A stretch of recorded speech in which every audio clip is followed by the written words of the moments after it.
Good evening, good afternoon, or even good morning, depending on where you are. Welcome to Lacan in Scotland. And we're very pleased this evening to be hosting Todd McGowan. I think Todd really requires no introduction, but it would seem rather rude not to give him one, so I will.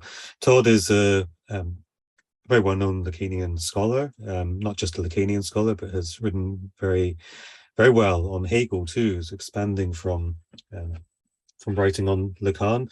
He's professor of film theory. He's written, I don't know how many books you've written, Todd. Actually, I should have I don't counted, know. but a I lot. don't know. He seems to be very, very prolific. I think you had two out last year, and have you got more coming this year? I think that I don't know about this year, but definitely two last year. Yeah. Yep. Okay. So a quiet year for 2023. Todd's going to talk to us tonight about was probably the central, in more than one way, central concept in Lacanian theory, Objet PTA. So, Todd, thank you very much for joining us, and over to you.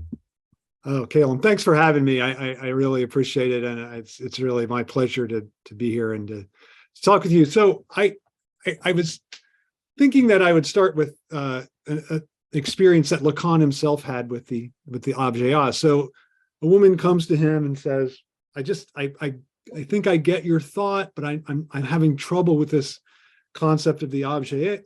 Can you explain it to me a little bit more thoroughly? And Lacan says, I can't really explain it to you. I've got to show it to you. So he takes her back into his bedroom, and then like half hour goes by, or a little bit of time goes by. They come out, and he goes, do you get it now? She goes, well, I don't understand the objet any better, but I do get the short session.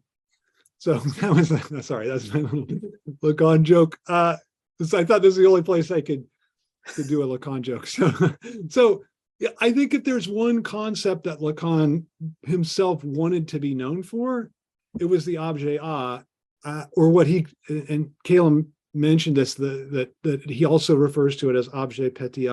He also will call it later, starting in Seminar 16, plus de jouir, which gets translated as surplus enjoyment.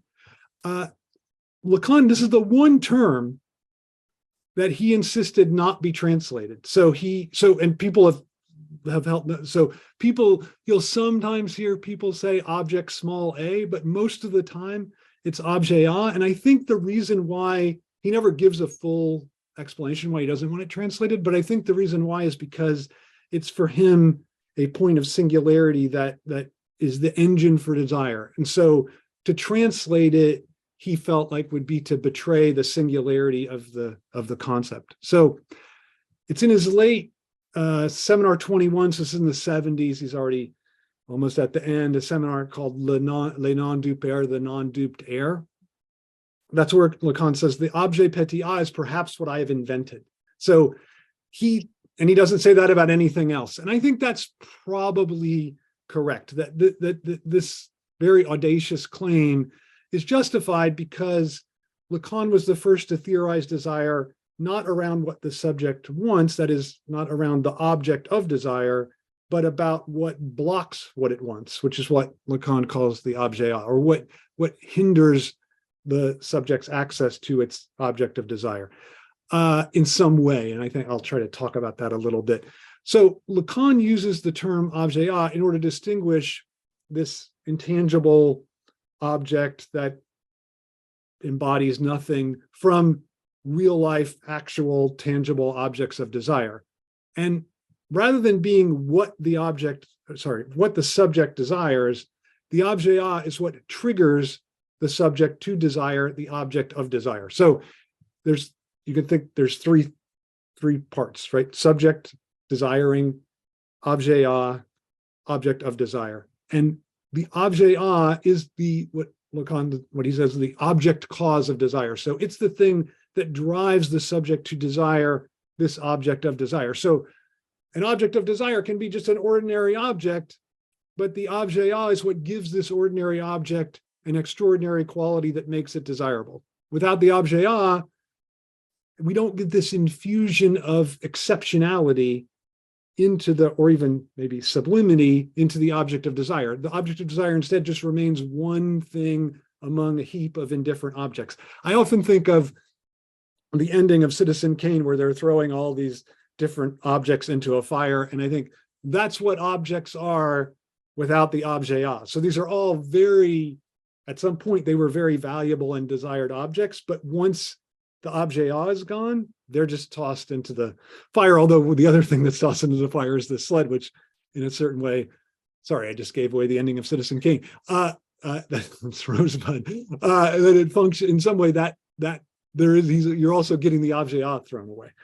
The objet, so it sparks the subject's desire for a mundane object precisely in the way that it hinders the subject's full and direct access to it. And I think this is the really important idea of objet that Lacan himself maybe doesn't fully develop, because he's talking about it, since it's elliptical itself, he's talking about often in an elliptical way. So it might be the wrapping paper that covers a gift.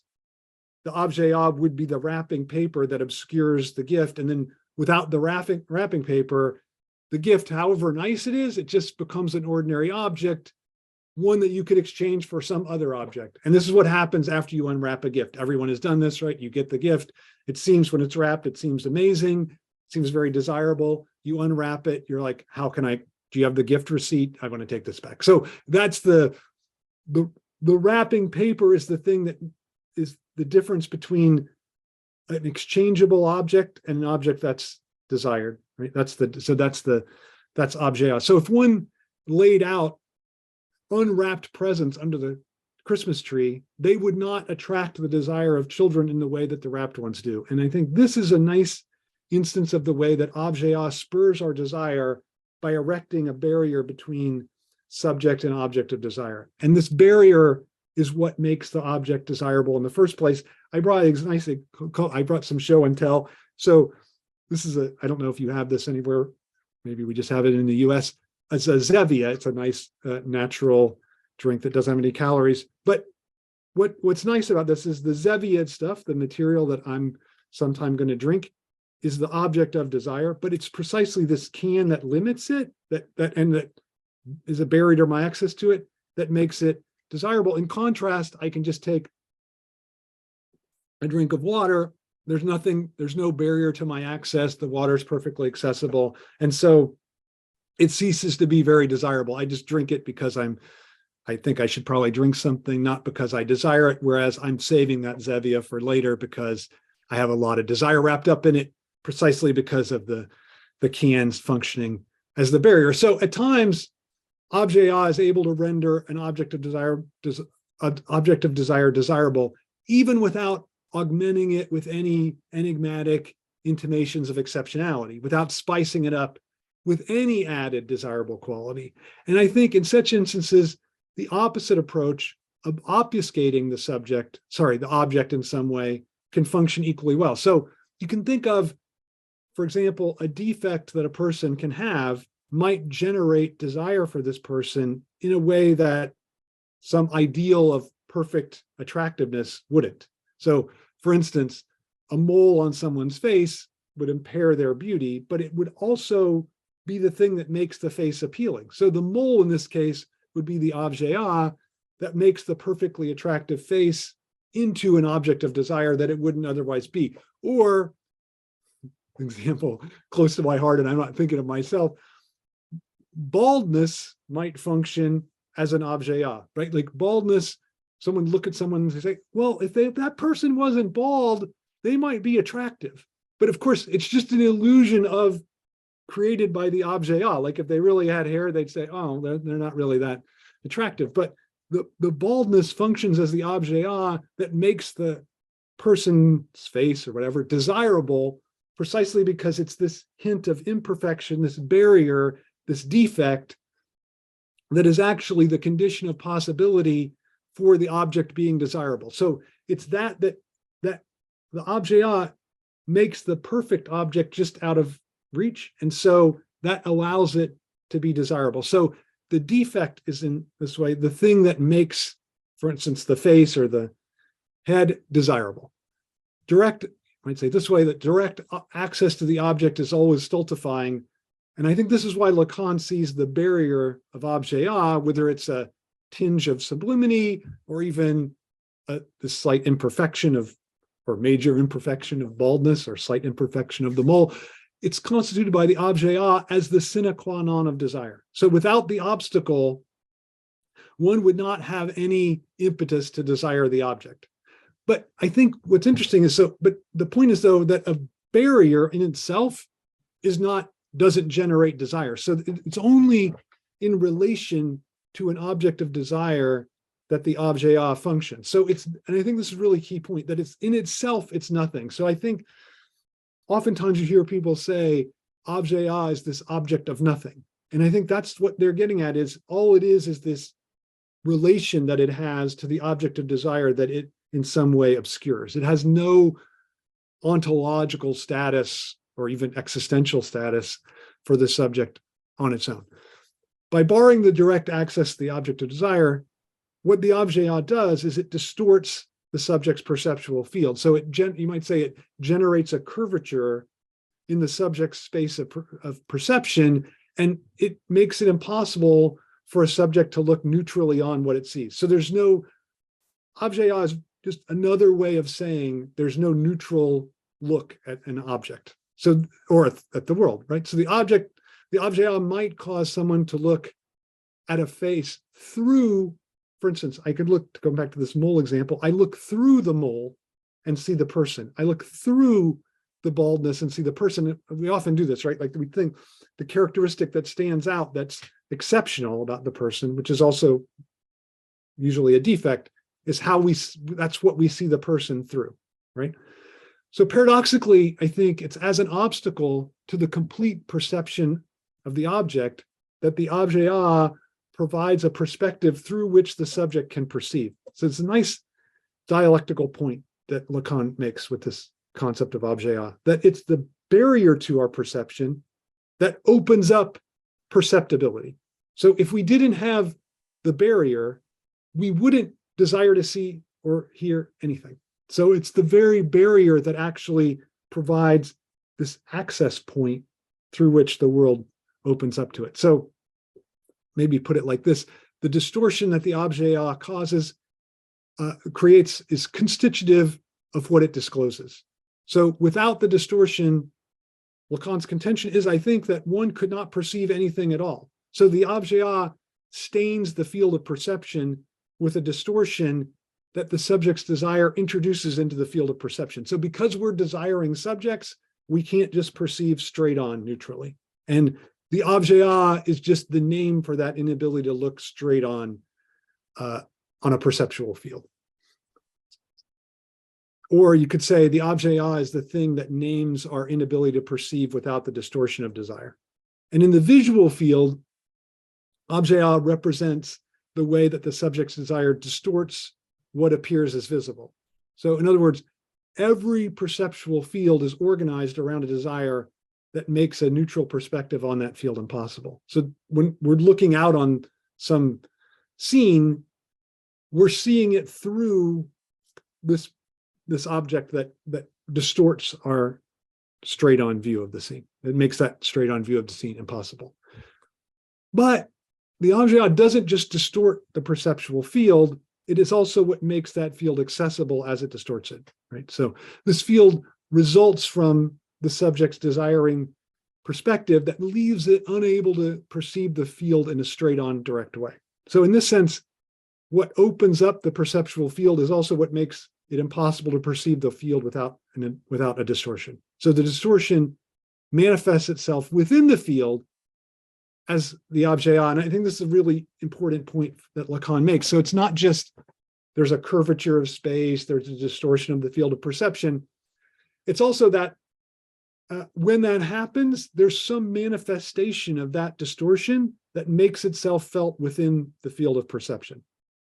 And Lacan gives a pretty great example of this from his own experience in Seminar 11. And if you know Lacan or have read Lacan or have even a slight acquaintance with him, maybe you'll know this. So he as a student, he was slumming it in the south of France and hanging out with the people in a fishing community and working on a boat, and just he was taking it. Let's say in our contemporary parlance, he was taking a gap year, even though maybe it wasn't a year. And he's out in the ocean with this guy that he calls Petit Jean.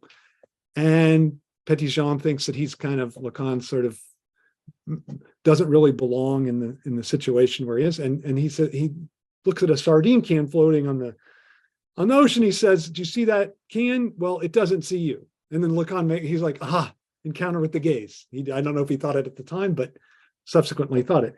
And then he says an interesting thing. He says, if what Petit Jean said has any sense at all, the can saw me all the same.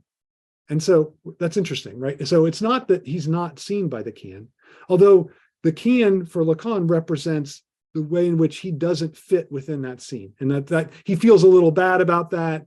He feels like I'm trying to fit in, but I don't fit in. And so the objet embodies that failure to fit in the scene. That's why the Petit Jean points it out to him. But when he says that the can saw me all the same, the point is that our failure to fit in a scene or a situation is itself part of the situation. So that's why if the sardine can is the gaze for Lacan, gaze as form of the objet, then it's precisely the way his presence distorts what he sees. So the idea is that he has to be the objet is present at some point within the visual or perceptual field, and it's in that it's as a thing that disturbs or stains or upsets that perceptual field, just like that sardine can in this anecdote that Lacan recounts in Seminar 11. It's pretty great, and I think it's one of the things nice and interesting about it is that it really shows it's Lacan allowing himself to be seen in a less than flattering light. And as someone who tried to go into a situation and fit in, and then he didn't fit in, and the guy was making fun of him for not fitting in, and he recounts that all. And so I think it's to his credit. I also think that this encounter with the objet, so it's not, one of the things I think that's important about what Lacan says is that our relation to it is always unconscious. So we can never fully become conscious of the way that it distorts our visual field. So we can consciously in other words, we're consciously trying to look for the object of desire, not for what distorts our desire. And if we turn in what distorts our desire, objet, into what we're looking at, then we miss it. Something else becomes functioning as the objet. So I think that's a really key thing, that you can't just adopt a conscious attitude of looking for the objet. The way that you become aware of it is like in this little story that Lacan tells about the way that the object took him by surprise, right? So we get this moment where our perception breaks down. We see all of a sudden the scene is disrupted. And what happens is that all of a sudden we're looking for the object of desire, and the objet intrudes in that and makes its presence felt. And then we quickly move on. I think one of the things that is great about cinema, and this is one of the things that I really like about it, is that it allows for these encounters, precisely because in cinema, you're not directing where things go. You have to follow where the film takes you, right? That's the whole point. And so I think that because you're put in this position, which is so in everyday life, our consciousness is directing us. In cinema, we're following. So I think that cinema has more of a possibility, I would say, for an encounter with the objet and its distorting power than our everyday life. Of course, Lacan's giving an example from everyday life where it happened. But I think it's more or less rare precisely because the capacity for consciousness to take control and not let this disturbing encounter take place. So I want to look at the end of one of the most well-known films, rightfully so, of all time, Jonathan Demme's Silence of the Lambs. So the film, I'll just recount it for you that sadly haven't seen it. I'm going to give away the end of this film as well.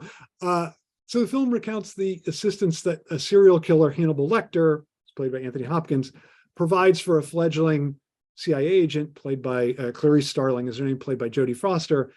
He gives her help to apprehend another serial killer nicknamed, I should say, Buffalo Bill. So he offers to help the FBI in the investigation, but as he's doing so, Lecter manages to escape from police custody and flee the country. And then at the end of the film, we see that he's somewhere in the Caribbean. We're not sure exactly where. And then he calls Starling, and the film ends with this phone call. So Lecter, she's at her FBI graduation. This is a nice moment for her, but then Lecter calls and disturbs it. So that itself is a kind of objet, this disturbance, but that's not the point I want to make.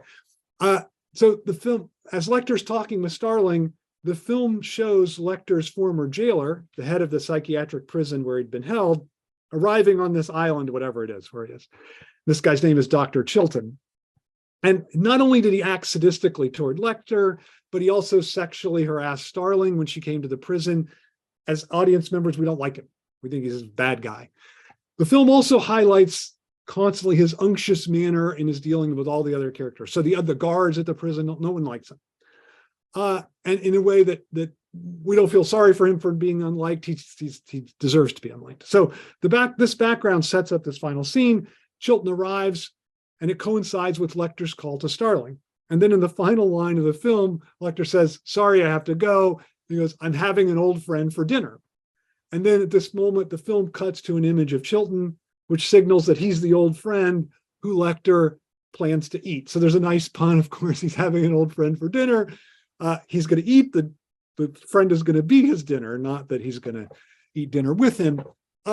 But it's interesting, rather than setting up the spectator to be repulsed by Lecter's continued cannibalism, which I think we can assume violates every spectator's conscious moral convictions, the film actually pushes the spectator to enjoy the prospect of Lecter eating Chilton. So one watches the final scene convinced that Chilton will get his just desserts. I'm speaking for me, but everyone I've talked to feels this way, despite one's attitude toward cannibalism. In this way, the film, I think, forces spectators to confront the objet, which is the manifestation of an unconscious desire as it's structured in the narrative form. The Lecter eating Chilton is not itself a desirable object, but it is an objet that triggers the spectator's unconscious desire. So the objet is a device through which desire is written into what is perceived. So it's the detail in the structure of the perceptual field that doesn't fit, that throws the field off, so it doesn't fit with our conception of ourselves as moral beings in this Silence of the Lamb example.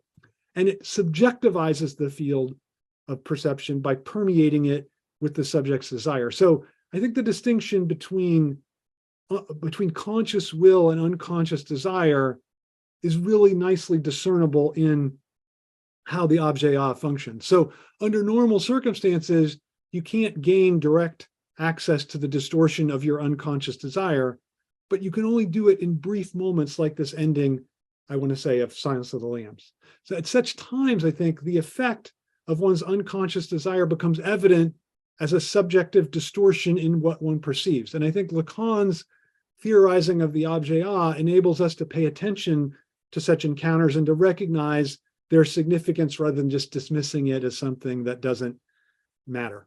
Okay, so given Lacan's immense debt to Freud, I think it makes sense to locate the origins of the objet in Freud's work, or to try to think about where that might be, especially because Lacan calls his own project a return to Freud many, many times. And I think it's possible to find moments in Lacan's thinking, especially in the Seminar 8 on the transference, where he seems to imply that Freud's notion of the partial object actually serves as a precursor of sorts for the objet. Lacan, in fact, asserts that the partial object is the psychoanalytic object par excellence. He says, the object that we have learned to discern in analytic practice, what he calls it. So he proceeds to claim that post-Freudian analysts who've replaced the partial object with the whole person have betrayed the psychoanalytic project. They may have found it more palatable to believe that what the subject desires is the whole person, rather than merely a random component of the other person. But Lacan sees this as a problem because he sees that when they swap the partial object for the whole person, they discard one of Freud's most important discoveries. That desire tends to latch itself on a detail, the importance of which can be totally opaque or even indiscernible to the desiring subject. So we don't, even as the subject desiring, I don't know why I'm desiring this thing or this person. Yet, I think despite this promising conceptual lead that the partial object provides, Freud, no matter how, even the broadest interpretation of Freud, I don't think provides sufficient resources for understanding how the objet develops. So Freud's conception of the unconscious as the other scene in the psyche, that operates with a different logic than that of consciousness. It's clearly compatible with Lacan's idea of the unconscious. But what's interesting is that Freud seldom employs the German words for desire. So Verlangen, Sehnsucht, Begierde, which is Hegel's favorite word. Instead, the word that predominates in his writing, especially interpretation of dreams, is Wunsch or wish, a concept that Freud applies equally in the context of consciousness and the unconscious, which should be very strange to us. Lacan explicitly distances his conception of unconscious desire from the Freudian Wunsch, precisely due to the latter's ability to be conscious, that we can have a conscious Wunsch. Although he follows Freud's thinking in terms of on the unconscious, Lacan doesn't find his conception of desire, which is central to theorizing the objet in Freud's work. So that's why I think the objet and its origin has to be found elsewhere, not in Freud. And I think the place to look for where it starts to emerge is in the thought of Alexander Kojève. So Kojève's he gave seminars on Hegel in the late 1930s that Lacan attended religiously, so religiously that he also had a second session at his house that Kojève came to, a little special in-group that got to have the double session. When Kojève interprets Hegel's phenomenology of spirit, he takes the dialectic of the master and servant, he calls master and slave, this is basically Kojève's invention, as paradigmatic for Hegel's entire philosophical enterprise. It's a start. There are other things he talks about, but it's really startling how important master-slave dialectic is for Kojève versus how not so important it is for Hegel. But as a consequence, I think the desire for recognition that bursts this dialectic occupies a central position in Kojève's philosophy.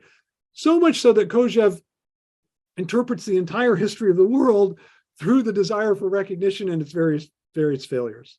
History comes to an end, he postulates, when this desire for recognition concludes in a state of mutual recognition, which occurs with the ultimate victory of the slave. And he waffles on when this. First he says it's Napoleon, then he says it's when Stalin emerged, then he says it's the US, and then finally he was ambassador to Japan for a while. Like, no, it's Japanese society, that's this end of history. So he has four different ideas for what it is, and then he finally has a conclusion. Anyway, Lacan doesn't inherit Kojève's propensity for philosophizing about the end of history. He doesn't care about that.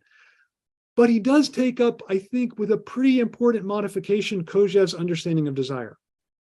But where Kojève sees a desire for recognition, Lacan reconceptualizes desire as what escapes the realm of recognition. And I think this is maybe his most important psychoanalytic, philosophic, theoretical contribution.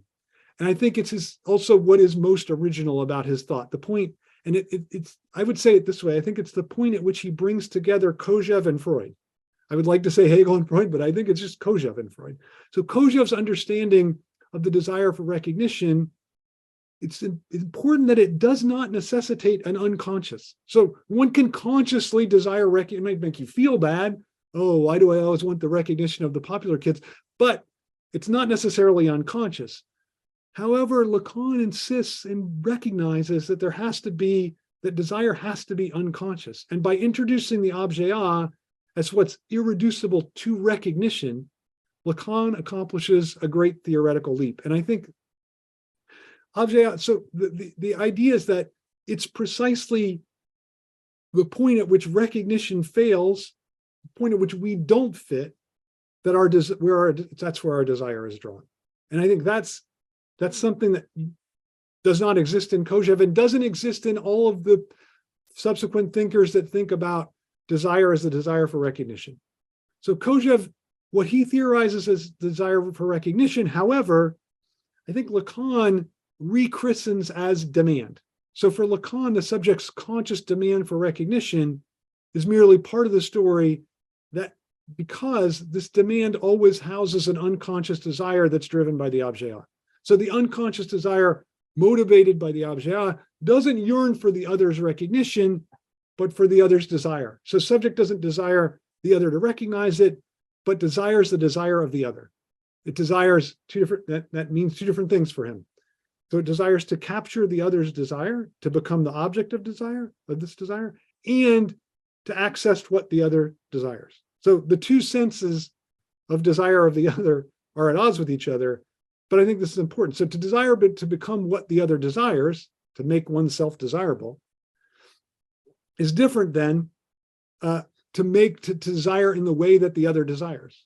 But Lacan plays on this ambiguity because he's interested in the impossible status of the other's desire for the subject, that it's impossible for the subject to figure out the desire of the other. Why? Because the other doesn't know what it desires either. So the subject is always interpreting the other's desire. And Lacan famously says desire is interpretation. That's what he means, that there's no way, there's no direct access to this desire of the other.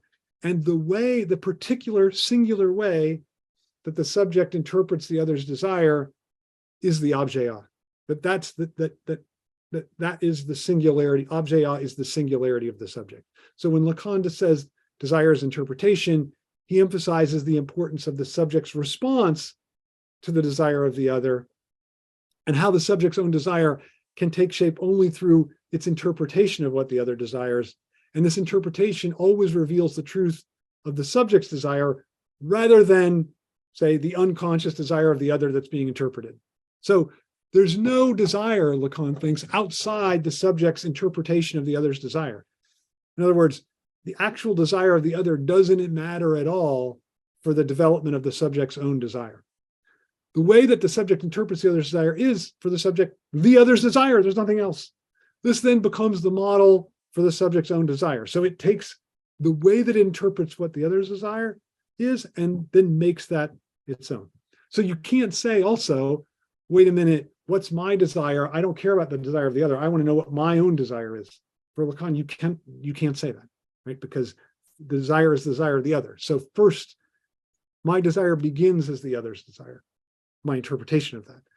So when the other makes a demand on the subject, say, it instructs me to never tell a lie, the subject must always interpret the demand for the desire it contains. So the desire can be embedded within, the problem is that the desire is embedded within the demand and never self-evident. So the other also has an unconscious, so the demand contains a desire that even the other doesn't have immediate access to. So by interpreting the other's demand, the subject arrives at its own desire, which is what it extracts from the desire lurking behind the other's demand. For instance, let's take this demand for honesty. Don't tell a lie. Very Kantian demand. So the demand for honesty, however, is never a demand. The demand for honesty is never a desire for total honesty. It always includes a desire for a certain transgression of this demand. And this is what the subject has to interpret when confronted with this demand. Let's just take an example. A romantic partner says, tell me the truth of all your previous sexual encounters and how satisfying they were. Okay, so it's a terrible example. Which I said this to my girlfriend in high school. So I demanded total honesty, but the demand houses a different and unconscious desire. Unfortunately, she didn't get this, and this is why I'm with someone else now. Or she got wise. So perhaps the subject interprets this desire as a desire that invites it to lie about its past sexual experiences, which is true, right? Like the person wants the very question itself is like, no, you're the only one. The other one's meant nothing to me. So that's a lie, but it's precisely the desire that's hidden beneath the demand. So the interpretation of the desire that the subject perceives as embedded within the demand actually orients the subject's encounter with the other and structures the subject's own desire. So an unconscious desire accompanies every conscious demand and requires an active interpretation to be accessed. Even though this interpretation necessarily misses the actual desire of the other, it nonetheless animates the subject. So the way that we interpretation is always misinterpretation of the desire of the other, and that misinterpretation is objet. So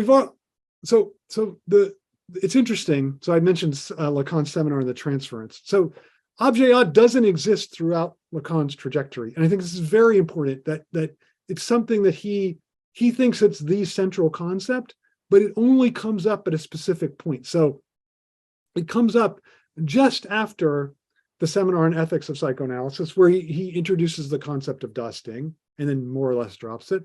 And then in the very next seminar, it's a seminar on the transference, Lacan has a lengthy discussion of Plato's Symposium. And in that discussion, he refers to this enigmatic object called the agalma. And it is what causes desire to erupt precisely in the way that the objet will in the subsequent seminar 9 on identification the next year. So according to Lacan, Alcibiades desires Socrates because he believes that Socrates possesses some especially powerful version of the agalma, the secret treasure that he hopes to access through a sexual relationship with Socrates. The agalma is a direct forerunner of objet insofar as it drives the desire of Alcibiades and yet remains irreducible to any positive object of desire. In this case, Socrates himself or any of his characteristics. It would have been interesting if like Socrates' snub nose was his agalma, but Lacan doesn't go that way, nor does the Symposium. It is in this way, the agalma, precisely because it's the engine driving desire that triggers desire, it is a forerunner of objet, which is developed in precisely the next seminar. So even if he could have convinced Socrates to have sex with him, there would be no way to find the objet or the agalma, because it's precisely what is always not there. And I think it's interesting to think that the status of objet in relationship to Lacan's earlier thinking about the mirror, right? So the mirror, the point is that for Lacan, the mirror allows the subject, and this is in the mirror stage essay, so he first started writing this in 1935, but then published in 49. It's about 16, 15 years before he fully starts to theorize objet. In the point of the mirror stage is that I look in the mirror and I get a sense of mastery that I otherwise wouldn't have. So I see something that's not there that allows me to overcome my sense of, at least in an imaginary way, my sense of fragmentation. What's interesting about objet is that it's precisely what can't be seen in the image. So rather than allowing me to overcome my fragmentation, it's the point of non-specularity in the image that undermines any sense of wholeness that I might have. So rather than giving me a sense of wholeness, it takes that away from me. And I think there's a nice opposition between the ideal ego that one tries to see in the mirror and the objet, especially in the form of gaze, that one sees it when one looks at an image, right? So so I think that objet is in a certain way the reverse side of the mirror stage and his thinking about that. So the seminar that fleshes out objet in the most detailed and celebrated fashion is seminar 11, the 4 fundamental concepts of psychoanalysis. This is from 1963 to 1964. What I find interesting about this is that even though Lacan gives objet a great amount of attention in this seminar, it doesn't have the status of one of the 4 fundamental concepts of psychoanalysis, which the seminar is about. So these fundamental concepts are unconscious, repetition, transference, drive. The point is, though, that objet plays a central role in the operation of each of these concepts. And that's what Lacan details in this seminar. So the objet exists only insofar as it's unconscious, that the repeated failure to encounter it is the drive, that's repetition. And the objet is what triggers the transferential relationship, and the drive is what misses continually the objet and what is fueled by this missing of it. So it's interesting that objet provides the through line of this seminar, and yet it doesn't have the status of one of the fundamental concepts. I think because it's not one of the fundamental concepts of psychoanalysis, because it is the fundamental object of psychoanalysis. That is, it's an object without which the fundamental concepts couldn't possess the centrality that they do. So for Lacan, objet is an absent object irreducible to the subject's perceptual field. It shapes what the subject perceives, but it can never be part of the subject's perceived. So one might say that it's how one perceives, but not what. So it doesn't exist among empirical objects that one might encounter in the world. However, Lacan does claim, and this is it's sort of a compelling way to think about it, and then he drops it. So he starts out by saying there are four versions of the objet. So two versions that Freud associates, two objects, Freudian objects, breast and feces, and then two that Lacan himself adds. I've alluded to one, the gaze, and then the other one is the voice. And then he works out these two examples in seminar 11, Four Fundamental Concepts of Psychoanalysis. And then in seminar 13, he does this interesting thing where he works out how desire and demand coming from the subject or coming from the other relate to these four different objects, so that you can map the different versions of the objet on the relationship between the subject and the other. And this is really important, I think, because the objet is for Lacan the glue. It's not really a glue because it's nothing, right? But it's the connective tissue that attaches the subject to the other. So without this, there's no connection between the subject and the big other. So these four forms of the objet, again, breast, feces, gaze, voice, are not for Lacan exhaustive, but they're indicative of the basic relationship that the subject has to the big other. So gaze and voice, even though those aren't Freudian objects, gaze and voice are the most common manifestations of the objet, and they're the ones that the subject deals with on an everyday basis. Not to say that we don't all deal with feces on hopefully an everyday basis too. But what's interesting is the objet is not a positive object that you perceive, but the absent object. So when we're dealing with them, when we look, we're not confronting gaze in a direct way. We're confronting the gaze as what's missing and shaping our field. At the same time, when one listens, one hears through the missing voice. One doesn't hear the voice. So it's the absence of the objet that serves to structure the perceptual, this visual and oral field for the subject, and it gives it a path to relate to the other that enables the subject to avoid becoming closed in on itself. So the objet is really the opening to otherness or to anything else outside of subjectivity. So it provides an opening for every subject, but every subject has a different form of objet that it's dealing with. So it's a structuring absence that the subject relates to the other, that allows the subject to relate to the other, because the absence provides an orientation for the subject that it otherwise wouldn't have. And so for Lacan, objet names this orientation of the subject's desire that allows it to relate to the other. It's interesting, after seminar 13, which is a seminar on the psychoanalytic object, Lacan stops referring altogether to these four forms of the objet. He doesn't stop talking about objet, but he stops saying breast, feces, gaze, voice. Instead, he begins to think of it more broadly, and he thinks objet is this lack that then becomes excessive. So because the subject lacks the objet is precisely what makes the subject prone to excesses of enjoyment. And the objet, one might say, is what is not there that enables us to take an excessive interest in what is. Okay, I'll stop there. Brilliant. Thank you, Todd. You're welcome. I'm going to open up to the floor for questions shortly, but I'm just going to kick off with one of my own. You about halfway through your talk, you mentioned cinema, and apologies if I misconstrue you said, but you're talking about cinema allowing an access to object PTA that is not so readily available in everyday life, precisely because the object A is unconscious, and in everyday life we're more preoccupied with what we're doing consciously.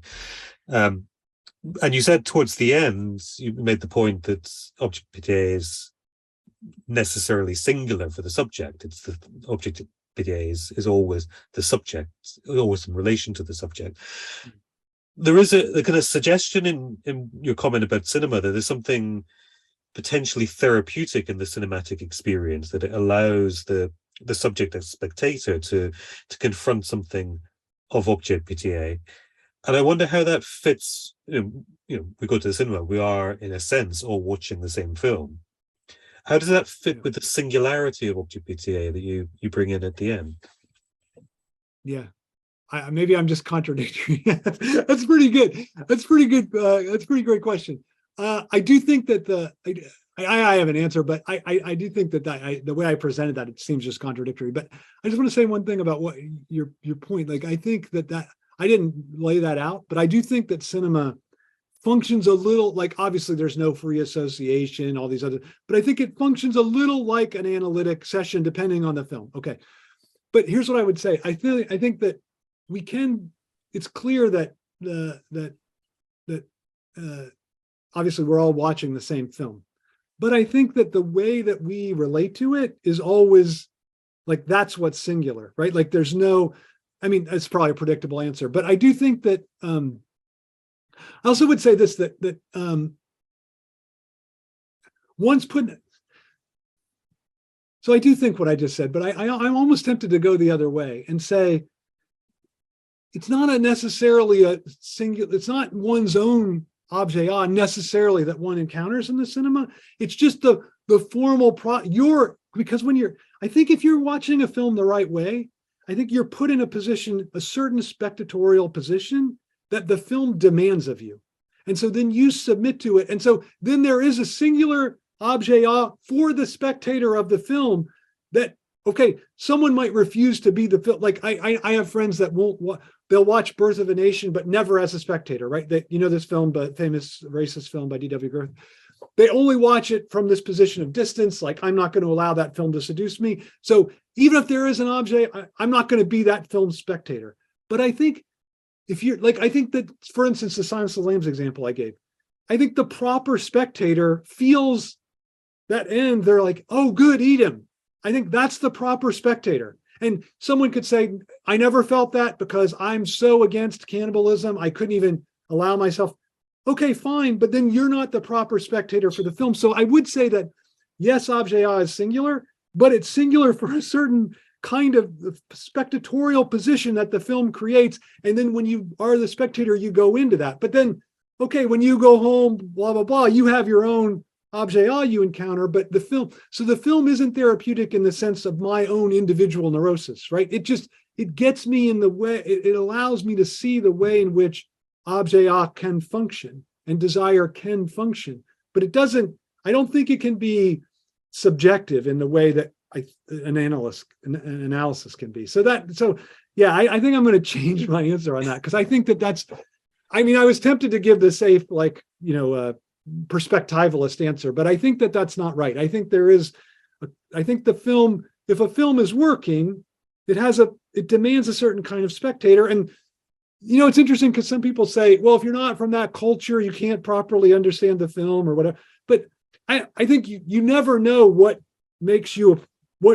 creates the proper spectator of a film, right? Like, it could be like, I'm not bogged down by all this cultural knowledge, so I can see what's really going on in the film, right? Like, I have friends of mine that they're not American, and they can see these American films. They're like, oh no, you're so blinded by all this cultural stuff, you didn't see what was really happening there, right? So I don't think it's like you need all the context. Sometimes the context can, and this is why I think if you think about cinema in terms of objet, you don't care about that. The context can blind you to the objet. So that's what I would say, that there's a kind of ideal spectator position that the film is constructing, creating, and that's where it's inviting this encounter.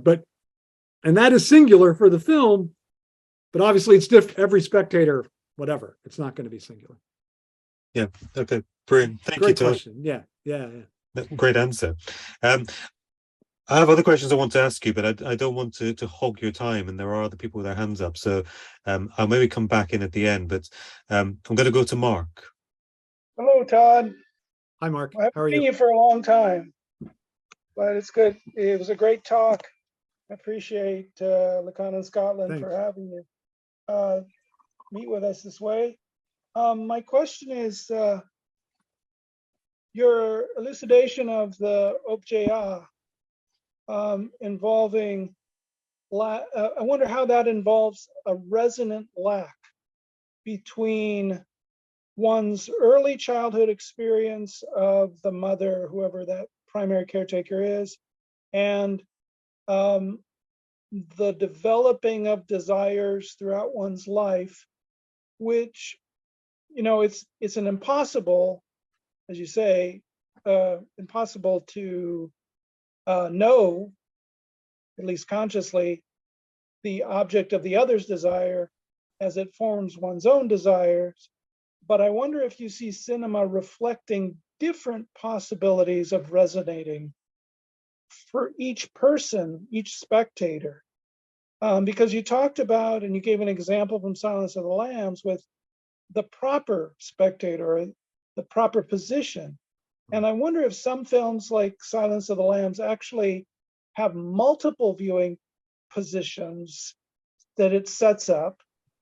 Because the example you gave of, the end of the film, shocking us with what Hannibal Lecter is doing and saying to Clarice, and imagining her reaction as the hero, and yet perhaps desiring or realizing our desire for another villain to be consumed by that villain, Hannibal Lecter. Mm-hmm. That kind of ping-ponging of desires between characters on screen related to each person's viewing, the film through their own identifications and desires, might set up not just multiple positions, but a critique of the main melodramatic position of cheering on the hero against the villain. Because as you pointed out, you have two villains, one who becomes admirable, heroic, somewhat, sympathetic Hannibal Lecter, even though he's monstrous. And so maybe for some spectators, that makes us question our desires or rethink them or become more aware of them, especially that kind of melodramatic identification. And I'm asking Mark, this no, because that you know my much earlier book, I think you even blurbed it, about theaters of human sacrifice, where I wrestled with this regarding Oliver Stone's film, Natural Born Killers, because I was shocked that a film I thought helped me understand my desires in confrontational ways like I just described, inspired others to go and imitate killing. So that's really what got me to think about how many multiple positions there might be, and how art films, challenging films, might be good for some people and bad for others. Yeah, sure. I mean, I think that's definitely true. I just think that what you pointed out is exactly, I think, the result of the encounter with the gaze, right, or the Objet's gaze, right? Like that if you encounter it in the way that the film sets up, it is precisely to undermine this, like, oh, I'm taking this person as a villain, because it forces you to say, like, wait a minute, I thought this person was a villain, but I didn't want them eaten, but now I do. And so you're forced to confront, I think, your own desire that you don't want to have. I mean, I almost think that in film, Objet only works that way. It only works when you're forced to confront a desire that you then realize, wait, I don't want that desire. And it's interesting, this movement from infancy up to like when you're becoming adult, right? Like I think it's the same, in a way it's related to, and I think I understand why you put those together in the same question, right? Like you find a desire that oftentimes, I think you have a desire starting out and you're like, wait a minute, that desire it repulses me, right? And so that shifts the ground of your desire, not because you're repulsed by something, you're no longer going to desire it, but you come to a certain kind of certain movement of your desire because of the way in which you, like, the effect that it has of the encounter with it. And I think Lacan's very good on this in Seminar 11, where he talks about this automaton and 2K, and this idea of 2K as this traumatic encounter, right? That then shifts your way of being. And I think he's trying to, and that's why I think film does have, as we were talking about, like this idea that there's something maybe therapeutic about it, because it gives us these possibility of encounter rather than education. I think obviously your desire is never going to change because it's been properly educated. But if you've had a certain encounter, then I think that can shift the terrain. Thanks. Thanks, Mark. I'm going to go to Angus. Angus, nice to see you here. Thank you, Todd. And I was just thinking about my question even more when Mark was speaking just then, but I was just thinking about the singularity of Objet versus what maybe there's a proper spectator of a film and that sort of thing. And I was just wondering if we can think about the encounter with the film, as you were just saying, Todd, as akin to analytic interpretation, maybe. So like the quote between enigma and quotations, or something about the film resonates, of course, with the subjectivity, with your subjectivity, with your unique experience of the objet, but it also has maybe an enigmatic quality for you because it has its own standalone quality, and somewhere in that space you get a sort of resonance, you get the encounter as you might have an encounter with the interpretation from the analyst. Yeah, I think that's really good. I think that I think it actually, like my two answers to Calum's question, like I think that kind of both of those are in what you're saying, right? Like there is this spectatorial position that's created by the film, but then you never fully inhabit it, right? Like you're always a little bit askance from it, and that's where you're interpreting the desire of the other, and that's where you find your own desire. So I think that's really good. The other thing I think is interesting about Phil, I don't know if you do this, but ever since Netflix and whatever, they always have the previews. I watch an inordinate, I watch so many more previews than I actually watch films. And basically what I always think what previews are saying are, here's the fantasy that we're going to provide for you. Does this work with your fantasy structure as well? If so, hop in and go for 2 hours, right? So I think so I think the preview is really like, get a little taste of the certain, and then when you're watching the film though, I think that's right. It really, what you're saying is like, you're almost the analyst, not the, right? Like you're trying to interpret what the desire of the film is. And I think that's really true. I think so I think again, that speaks to the radicality of cinema, right? Because it's asking, I mean, obviously not Star Wars or whatever, but I don't mean to attack that. If ever I attack Star Wars, I get a million emails by people that are like, you don't really understand, it's really incredibly radical. But I think the radical part of it is that it precisely forces us all into this position of the analyst that most of the time we're not in, right? Like none of us usually are. I mean, a few of us are. So I think that's really good. That's a great comment, that this distance from the specter, the position that the film establishes, and then us as subjects, that forces this act of interpretation. Yeah, excellent.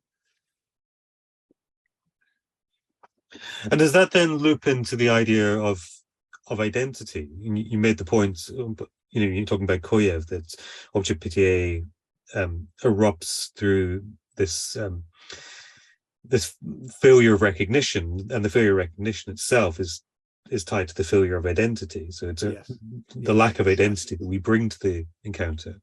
Yeah, don't you think? I think the problem in so much film studies is that it's so focused on the act of identification. It doesn't see that we're only interested in a film because our identification fails, right? Like that's where that's where it seems to me like all talk about identification in films to be about how, oh, I tried to identify with that character, but it just didn't work, right? Like, and that's why the film was interesting to me. So I think that's I think that's so crucial and I think this is maybe, I think the Objet is Lacan's great intervention theoretically, but I think maybe his most important contribution today is this precisely what you just said, that all identification and all identity is the failure of identity, right? And that's where Objet emerges. And so I think, we live in an epoch of identity. And so I think it's all the more important to emphasize that all identity is failed identity, including identification with someone on the screen.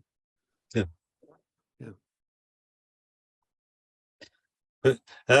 Leon. Hi. Hey, Leon. And so, Todd, I'll stay on the subject of film.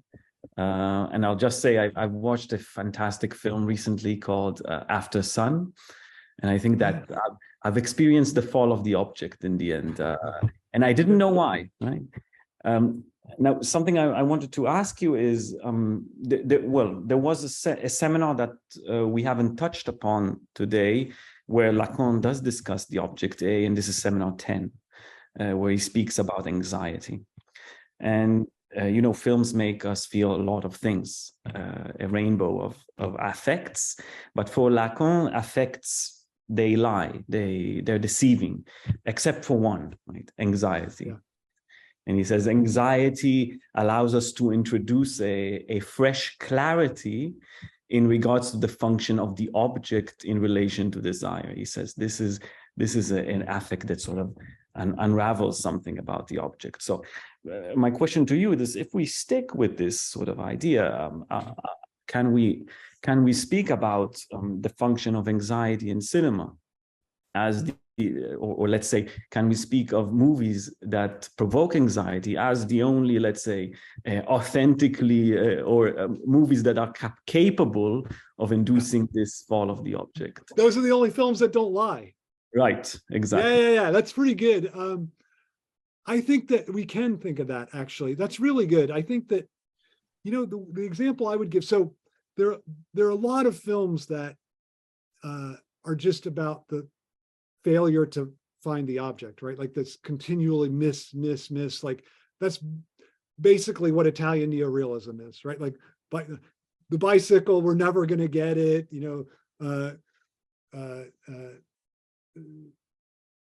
open city, we're never going to find any justice, right? Like everything is always missed.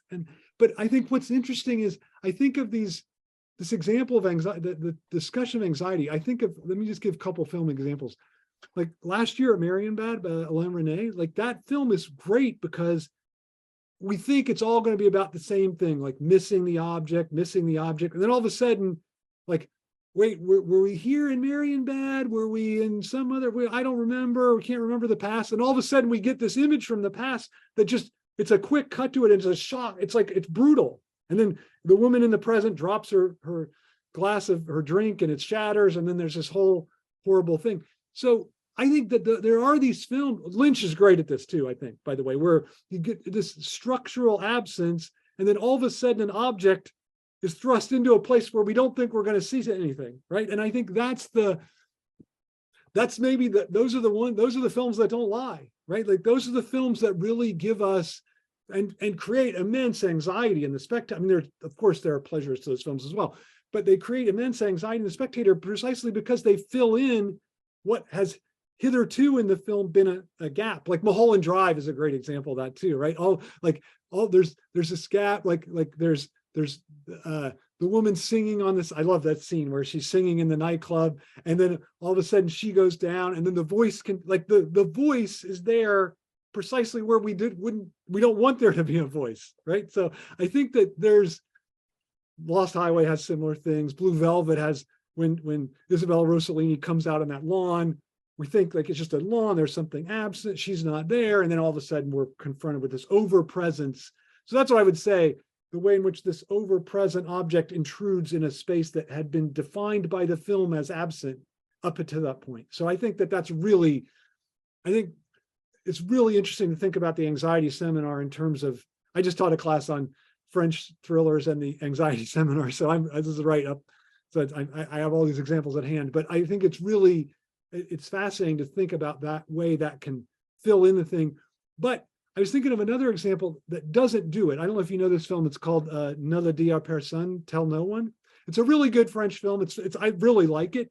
But this guy, his wife, he thinks she's been killed, and then at the end, it turns out she's alive. But the object comes in, but it doesn't have the same effect as René or Lynch, precisely because it creates it fits her within a symbolic structure, right? So it's not like, I think it's a very difficult thing for films to do, to have, there's this structural absence and then an object comes in it, but it doesn't then shift, the film doesn't shift the symbolic terrain to make everything fit.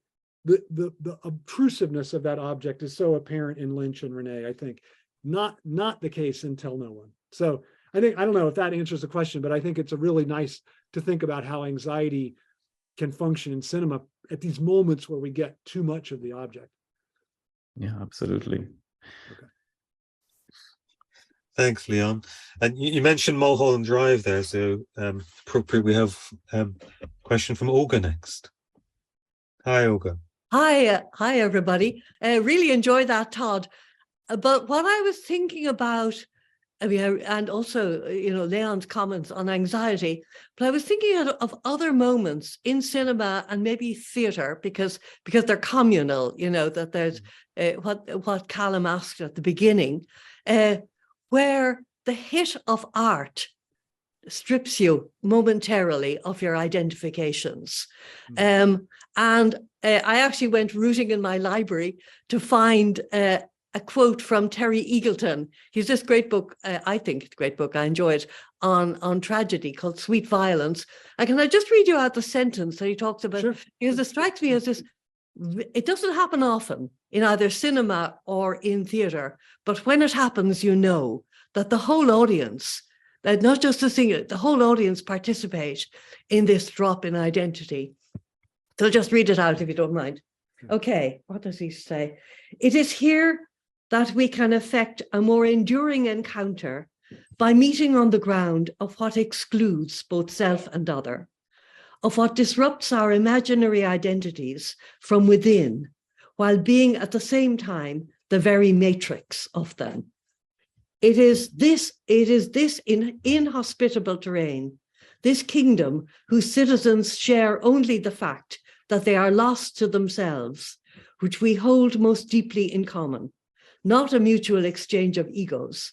And a certain type of tragedy, King Oedipus and King Lear most memorably, is able to achieve this transformation and disclose this truth.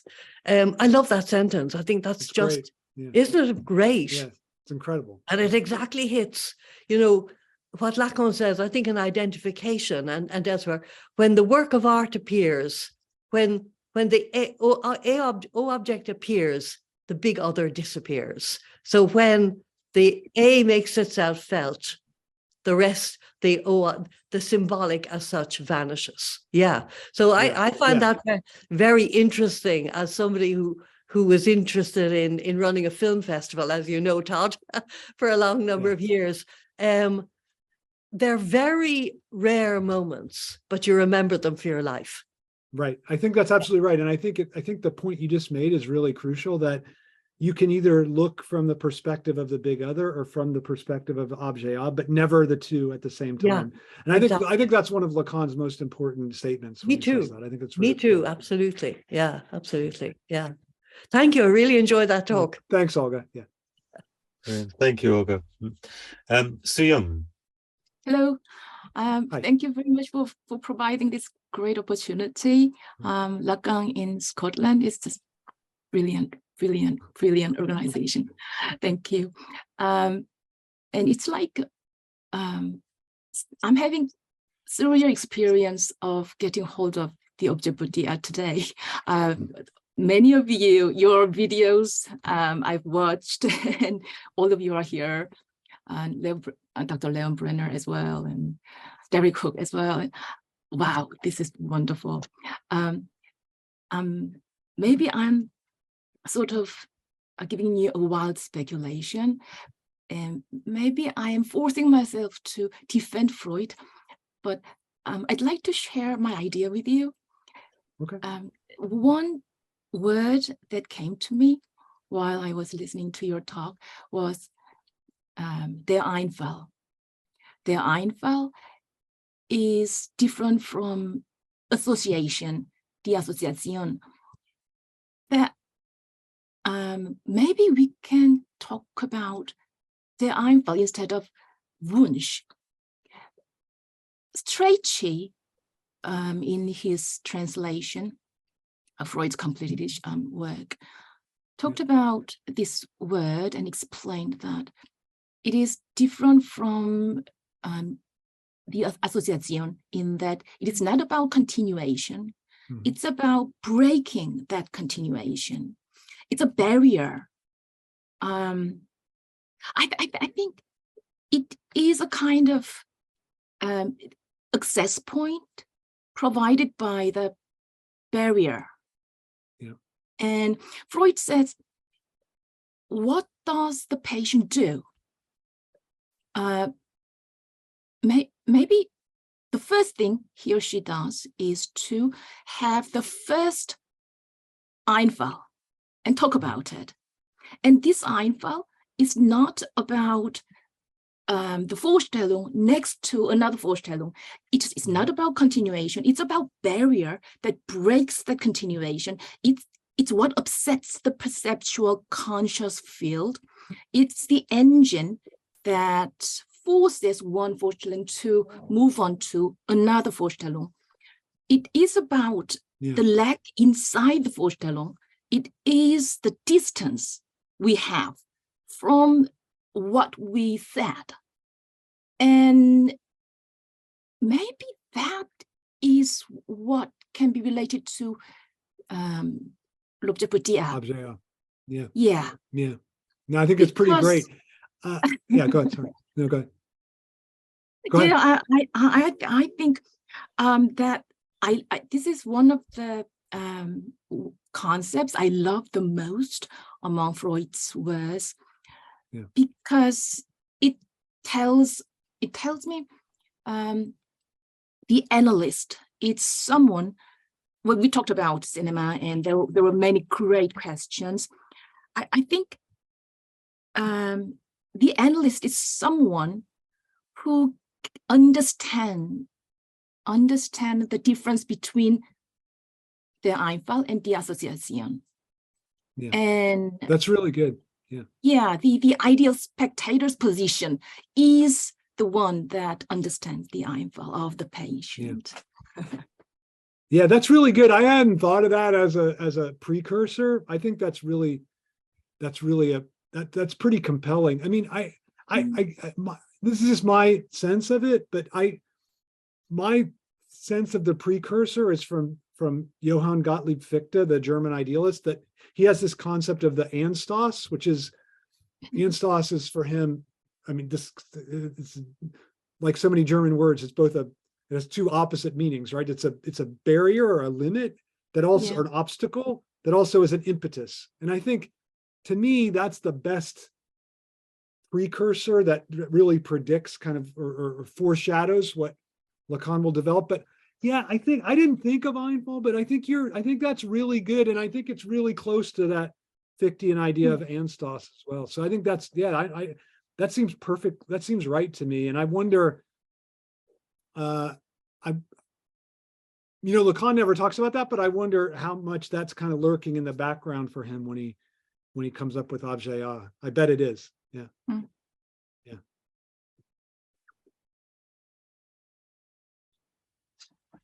Todd, can I ask you a kind of slightly question, a slightly different track? You're talking about watching lots of trailers on Netflix, and as a great mind of film theory and viewer of films, what we be watching at the moment? Okay, I was hoping we'd get to like what the contemporary films are.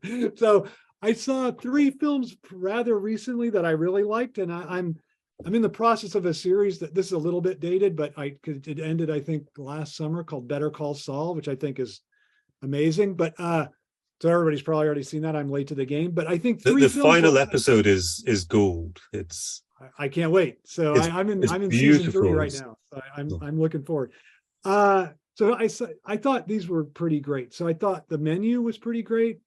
I thought Glass Onion was pretty great, and I thought Don't Worry, Darling, which got it got really attacked by everybody, but I thought it was just phenomenal. Don't Worry, Darling, I thought was this incredible exploration of fantasy and the way in which you can establish a fantasy to try to keep people to function ideologically, to keep people in a repressed position or oppressed position. And then the structure of the fantasy actually itself provides inconsistencies and openings, even though it's functioning ideologically, that allow them to break out of that of that dominance. So I thought it was just amazing, really. Don't Worry, Darling. So that would be that's my top one from the last few months, 3-4 months, I think. Yeah. But I thought the menu with Ray Fiennes was incredible too. Do you know the story of it? No, I don't. So it's about a guy who all these rich people go to this really elite restaurant, and the point of it is that they're going to kill them all and themselves, everyone at the restaurant. And what's great is even when the people know it's a perfect example of the functioning of the big other, and also of like a cheeseburger kind of functions as objet in that film. So this is interesting. But it's a great example of big other because everybody, they learn they're going to die, and they still are worried about, well, what kind of, this food is really good. So they completely disavow the one thing because they're so interested in following the rules of the game. So I think it's pretty great. It sounds like a very good comment on society at the moment. Yeah, it is. I mean, there have been a lot of these like anti-rich people films, but I thought this was not just that. It had this other dimension to it, which I thought was pretty good. Yeah, brilliant. Thank you. It's always good to get some good tips. And thank you for such a rich and enlightening talk. It's always amazing. You take a concept like Objet, which, as I said at the beginning, is so central to Lacan that we're all in many ways familiar with, and then to cast it into new light and to make us think again about it. It's obviously fantastic. Well, thanks. I hope it wasn't too basic for people. No, not at all. That's the delight. That's what my two twin boys always say to me. You're basic. You're basic. so I fear that. But, yeah, I think there's something good about being basic. Yeah. I have to think that too, because that's what I am. So well, thanks, Calum. Thanks for having me. Thank you so much, Todd. We have Eve Watson, who those of you who follow Lacan in Scotland may have been expecting Eve tonight, but we had to have a switch around. So Eve will be joining us in April. We have Mira joining us at the end of March for the March talk. So if you're new to us, please sign up and come back and join us last Thursday of the month. We'll be here last Thursday of every month up until May. And then we'll start again with Dominic Holmes in September. So please do come back. It's lovely to see you all. It's great to be able to have these conversations across the world. And Todd, thank you so much for joining us. Thanks. And being so generous. Thank you very much.